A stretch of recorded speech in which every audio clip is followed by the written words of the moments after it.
Hello， 大家好，Cindy媽同大家見面時間啦。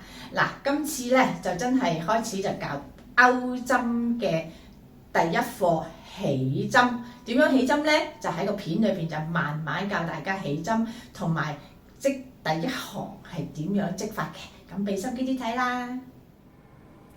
好啦，我哋今次教下點樣勾針起針嘅方法啦，同埋係點樣去織第一行。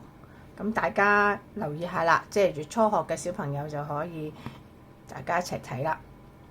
好簡單嘅啫，我哋咧就係咁，我哋今次就用任何一支針啦。咁我中意今次用粗少少俾你哋睇到啦嚇。咁通常咧，我哋就係左手揸冷，右手揸針。個勾針就向住自己，咁你會見有時啲勾針咧，你會見好得意，就前面係扁嘅，後邊就會圓圓地嘅，就方便你咧個手指公係咁樣揸針嘅。好啦，咁右手揸冷啦。嗱，我揸冷咧就好簡單啫，就咁樣一個即刻就咁揸住個手一個拳頭揸住條冷之後咧，就係咁簡單。第二隻手指同手指公同食指。中指應該呢個先係食指，就係咁簡單揸住之後，手指公同埋呢個中指咧夾揸住呢條冷，咁呢度就托住佢嘅。咁有啲人就中意用個翹一翹先至去托嘅，咁就隨便你中意啦，即係呢度翹住嚟做都得。咁我就唔使翹嘅，因為有時我夏天出汗多咧，我都要反而棘住嘅。咁所以就你哋個人中意啦嚇。當我哋揸住咗條冷之後咧，就會係向住自己個勾針向住自己。而家係講緊起針喎嚇，第一針向住自己向前邊打個圈。打完個圈之後咧，你會見我就開始撳住呢一個位置，褪上嚟撳住佢，就推出去打個圈，拉佢過嚟穿過呢個針。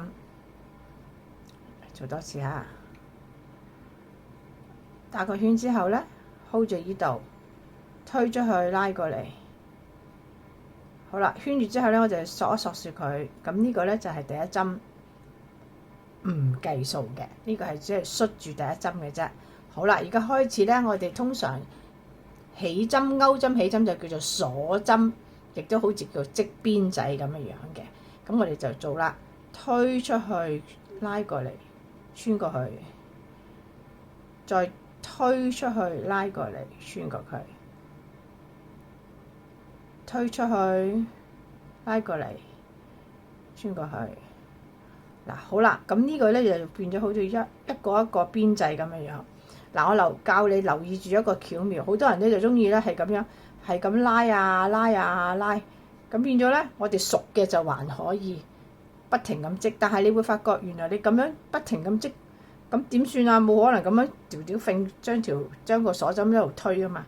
咁我哋一路織到咁上下嘅時候咧，我哋隻手咧就係要去手指關節去翻呢一度嘅，盡量係幫呢個位定住佢，去再推咁上下長嘅時候，我哋又撳翻前少少。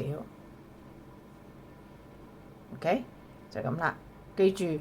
織到咁上下，褪翻上去，褪上下，褪翻上去，永遠撳住呢度嚟織咧，你嗰個花就會好靚啦。如果你唔係咧，就會又大又細，又大又細咁樣樣嘅。OK，咁我哋推出去拉過嚟，推出去拉過嚟。咁呢一個咧就係叫做鎖針啦，好似我哋紮頭髮嗰啲叫做辮仔咁樣樣。好啦，我哋織完呢個辮仔咧，咁咪點咧？跟住做啲咩嘢咧？哦，原來我哋開始咧就要織噶啦。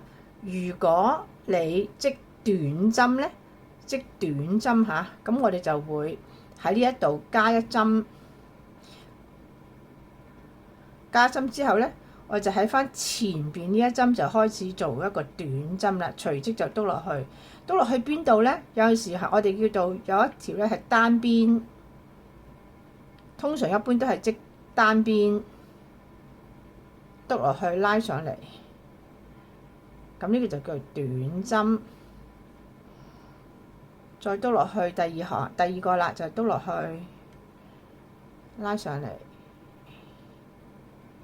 翹多下，咁亦都叫做短針。再織過去嘅時候，亦都係織一個單邊篤落去，拉上嚟，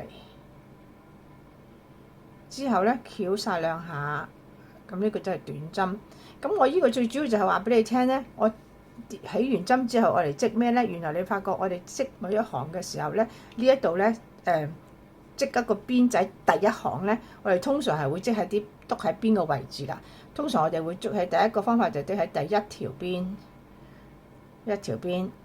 有時咧我哋係會篤兩條邊嘅，呢度有1、2、3總共3條邊仔嘅。有時我哋係會織兩條，即係篤落去呢度之後咧，我哋篤兩條邊都會嘅嚇，兩條邊。左做臂係捉咗兩條邊都可以嘅嚇。OK， 跟住又係兩條邊，呢度1、2、3，我哋織兩條邊都得嘅。OK， 兩條邊同一條邊都係啱嘅，咁就視乎你啦。因為有陣時咧，我哋幾時會織一條邊咧？就係好多時我哋喺另外呢一邊都會織花嘅時候咧。譬如我哋織啲袋啊，會氹氹圈織嘅時候咧，咁我哋通常就係呢邊咧就織一邊，然之後呢邊就另外留翻一陣再織嘅。咁如果如果一般嚟講，通常咧大多數咧着咗80%都係織單邊嘅啫，織一條邊。如果有啲覺得我織條頸巾想實淨啲喎，咁你就可以呢邊我唔需要做任何嘢㗎啦。咁你就可以咧織兩個位，兩條邊織上去，咁你會感覺到咧佢就會實淨啲㗎啦。織兩條邊，1、2喺呢度兩條邊織落去。OK， 咁你就會發覺呢度咧就會實淨啲、密啲啦，即係包得會好啲啦。咁你會發覺呢度咧就係織一條邊，呢個係織兩條邊，係有少少唔同㗎嚇。咁呢個就係其中之一個啦。好啦，如果我哋織長針又點咧？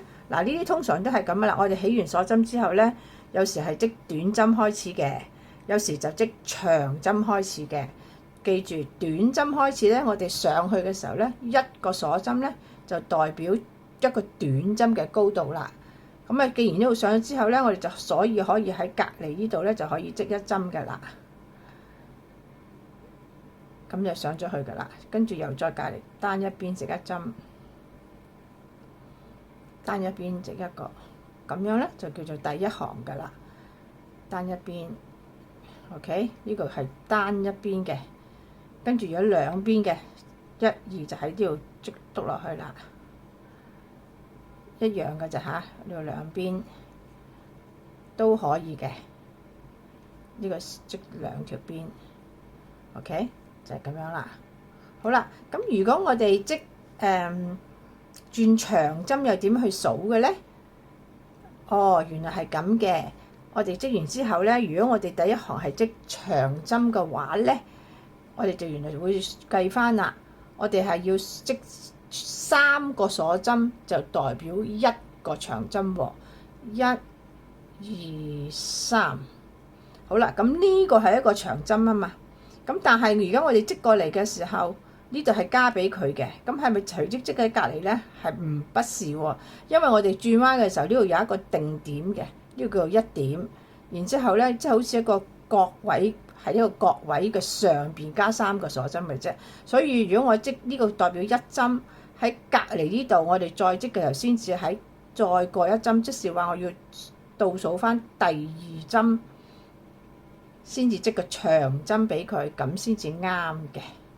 即是話有一個直角位嘅，咁所以你就會發覺原來點解長針成日係要調轉嘅時候數翻嘅時候係倒轉係數4至5針咧，就係咁嘅原因啦。OK， 就係咁解啦。咁繼續，如果織長針亦都係啦，翹一下喺個隔離呢度織單邊。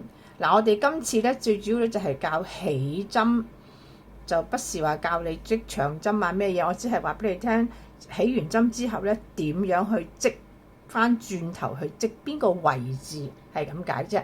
如果另外有一啲如果你繼續想學短針長針咧，我就另外一條片咧就係有教嘅。OK， 咁而家呢一個咧最主要就係教你我哋起完針之後，我個鎖針究竟篤一邊啦、兩邊啦，定係咩嘅？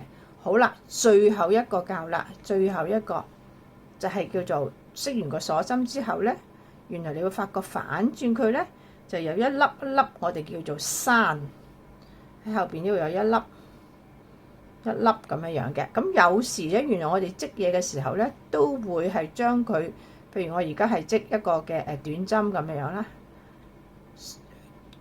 一個鎖針之後咧，我哋會反轉佢喺個後邊呢度開始就去織第一針，喺後邊嘅鎖嘅個山仔嗰度織第一針都可以個噃。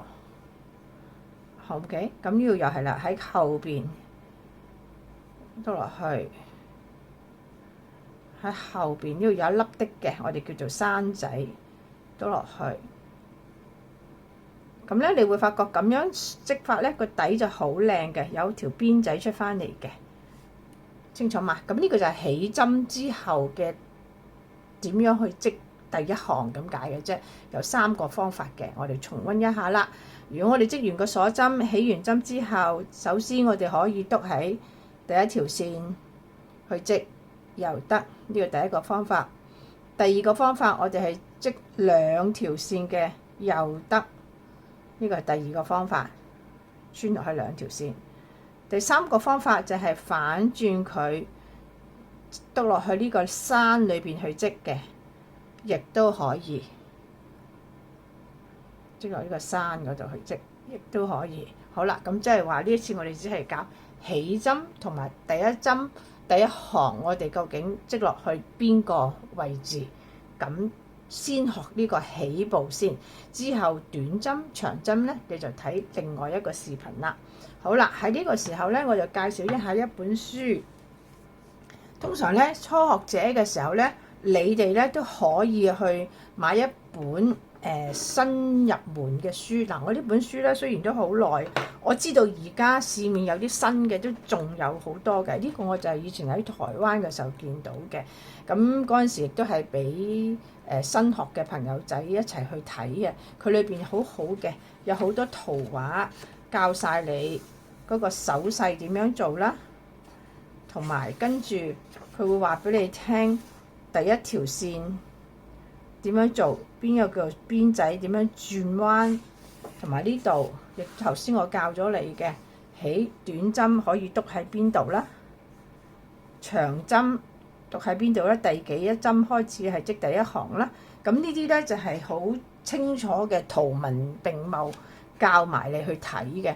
咁我覺得對你哋嚟講都好有幫助嘅。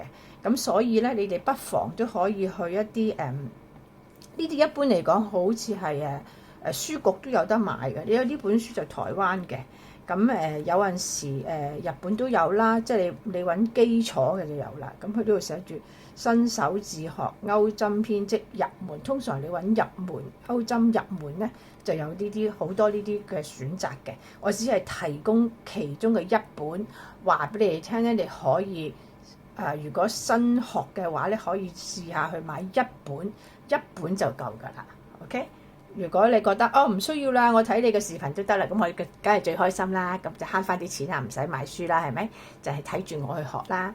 OK，好啦，咁我哋今日就學到呢度先，學咗起針先。OK。